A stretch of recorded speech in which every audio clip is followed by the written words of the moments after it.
सोचिए, क्या आज से लगभग 2300 साल पुरानी कोई बात, कोई ज्ञान आज के जमाने में किसी को अमीर बना सकता है? चलिए आज इसी पर गहराई से बात करते हैं। तो आज हम चाणक्य नीति के वो 7 सिद्धांत जानेंगे जिन्हें अगर अपनी जिंदगी में उतार लिया तो यकीन मानिए आर्थिक स्थिति पूरी तरह से बदल सकती है। और हाँ, अंत तक जरूर रुकिएगा क्योंकि आखिर में हम उस एक राज का खुलासा करेंगे जो चाणक्य ने सिर्फ अपने सबसे खास शिष्यों को बताया था। तो चलिए बिना देर किए शुरू करते हैं। तो सबसे पहले बात करते हैं धन के प्रबंधन की, मतलब पैसे को संभालने के जो बुनियादी नियम है वो क्या है। तो पहला सूत्र है, पैसे की इज्जत करना सीखिए, उसे बर्बाद मत कीजिए। देखिए इसमें एक बहुत बड़ा फर्क है। अमीर लोग पैसे को अपना गुलाम बना लेते हैं जबकि गरीब लोग खुद पैसे के गुलाम बन जाते हैं। चाणक्य ने ना इसी बात को एक श्लोक में बड़े कमाल की तरह से समझाया है। वो कहते हैं, अर्थस्य पुरुषो दासा दासस्त्वर्थो न कस्यचित। इसका सीधा सा मतलब है कि गरीब इंसान तो पैसे का गुलाम है, लेकिन पैसा किसी का गुलाम नहीं होता। अब होता क्या है, ज्यादातर लोग पैसा तो कमाते हैं पर फिर उसे बेवकूफी में, दिखावे में उड़ा देते हैं। अक्सर हम छोटी बचत की ताकत को ना बहुत कम आंकते हैं। जरा सोचिए, अगर हर रोज सिर्फ 100 रुपए बचाए जाएं तो महीने के हुए 3000 रुपए और साल के 36,000 रुपए।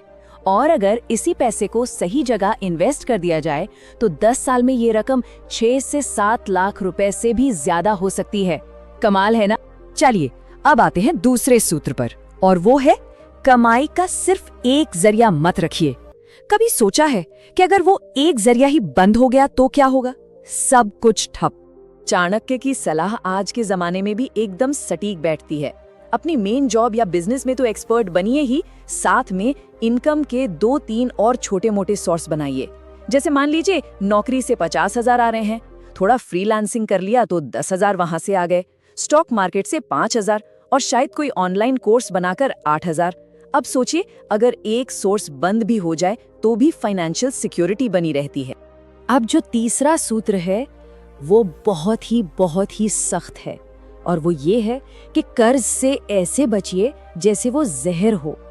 आज की दुनिया में तो देखिए, लोग हर चीज के लिए लोन ले रहे हैं। नया फोन चाहिए, लोन ले लो। कपड़े खरीदने हैं, ईएमआई बनवा लो। अरे छुट्टियां मनाने के लिए भी लोग कर्ज ले रहे हैं। चाणक्य इस मामले में बिल्कुल साफ थे। वो कहते हैं, ऋणकर्ता पिता शत्रु, मतलब कर्ज लेने वाला पिता भी दुश्मन के बराबर हो जाता है। सोचिए कितनी गहरी बात है ये दिखाता है कि कर्ज के बोझ को कितनी ज्यादा गंभीरता से लेना चाहिए। तो चाणक्य के नियम आज भी उतने ही काम के हैं, ये समझना बहुत जरूरी है। कर्ज लेना है तो सिर्फ जरूरी चीजों के लिए लीजिए, जैसे घर, पढ़ाई या कोई बिजनेस शुरू करने के लिए। दिखावे के लिए कभी नहीं। और हाँ, ये जो क्रेडिट कार्ड का चक्कर है ना, उसका बिल हमेशा पूरा चुकाइए, सिर्फ मिनिमम पेमेंट करके खुश मत होइए। अच्छा, तो अभी तक हमने बात की पैसे को मैनेज करने की, लेकिन अब हम जरा और गहराई में उतरते हैं और बात करते हैं खुद को मैनेज करने की, यानी सेल्फ मैनेजमेंट की। और यहाँ आता है चौथा सूत्र, समय ही सबसे बड़ा धन है। सच कहूं तो अमीर और गरीब में जो सबसे बड़ा फर्क होता है ना, वो पैसे का नहीं बल्कि इस बात का होता है कि वो अपने समय का इस्तेमाल कैसे करते हैं। एक तरफ वो मानसिकता है जो सोशल मीडिया पर घंटों बर्बाद करती है, इधर उधर की गपशप में लगी रहती है या टीवी सीरियल देखती है, और दूसरी तरफ वो मानसिकता है जो उसी समय में कोई नया स्किल सीखती है, किताबें पढ़ती है या सही लोगों से नेटवर्किंग पर ध्यान देती है। चाणक्य का फॉर्मूला बड़ा सिंपल है, अपने दिन में से बस 2-3 घंटे अपनी स्किल बढ़ाने में लगाइए। यकीन मानिए यही कुछ घंटे जिंदगी बदल सकते हैं। अब आते हैं 5वें सूत्र पर, सही लोगों के साथ रहिए। कहते हैं ना कि एक इंसान उन 5 लोगों का औसत होता है जिनके साथ वो सबसे ज्यादा वक्त बिताता है। ये बात 100% सच है। चाणक्य का एक बहुत मशहूर श्लोक है जो इस बात पर जोर देता है, दुष्टा भार्या शठम मित्रम। इसका मतलब है, एक दुष्ट पत्नी या एक धोखेबाज दोस्त, ये सब नरक में रहने जैसा है। अब इसे आज के हिसाब से समझिए। अगर किसी के दोस्त हर वक्त सिर्फ शिकायतें करते हैं तो धीरे धीरे उसका स्वभाव भी वैसा ही हो जाएगा। लेकिन अगर दोस्त बिजनेस, ग्रोथ और अपने लक्ष्यों की बातें करते हैं तो प्रेरणा मिलती है ना। और अब आता है छठा सूत्र, जो मेरे हिसाब से शायद सबसे ज्यादा जरूरी है। सबसे पहले ज्ञान में निवेश करिए। नॉलेज यानी ज्ञान एक ऐसा खजाना है जिसे कोई भी नहीं चुरा सकता। लोग सबसे बड़ी गलती यही करते हैं, अपनी लर्निंग पर, अपनी पढ़ाई पर खर्च नहीं करते। 50,000 का मोबाइल फोन तो ले लेंगे, लेकिन अगर 5,000 का कोई कोर्स करना हो तो 10 बार सोचेंगे। नियम बना लीजिए, हर महीने अपनी कमाई का 5 से 10% सिर्फ सीखने पर लगाइए। एक व्यक्ति ने 20,000 रुपए का एक डिजिटल मार्केटिंग कोर्स किया था और आज वो महीने का 2 लाख से ज्यादा कमा रहा है। ये है ज्ञान की ताकत। तो अब हम पहुंचते हैं आखिरी और सबसे अहम सिद्धांत पर। ये भविष्य की योजना बनाने के बारे में है और इसकी शुरुआत आज से ही करनी होगी। चाणक्य की सबसे जरूरी सलाहों में से एक है, आज का काम कल पर मत टालो। हम में से ज्यादातर लोग यही सोचते हैं, अरे अभी तो उम्र ही क्या है, बाद में सोचेंगे। लेकिन सच तो ये है कि वो बाद में कभी नहीं आता।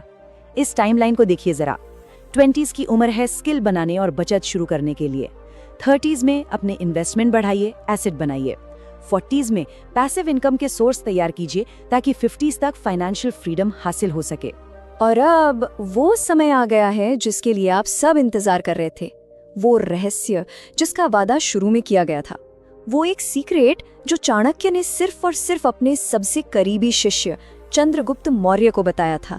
इस रहस्य का जो मूल मंत्र है, जो फिलॉसफी है, वो है धैर्य और निरंतरता की जबरदस्त ताकत।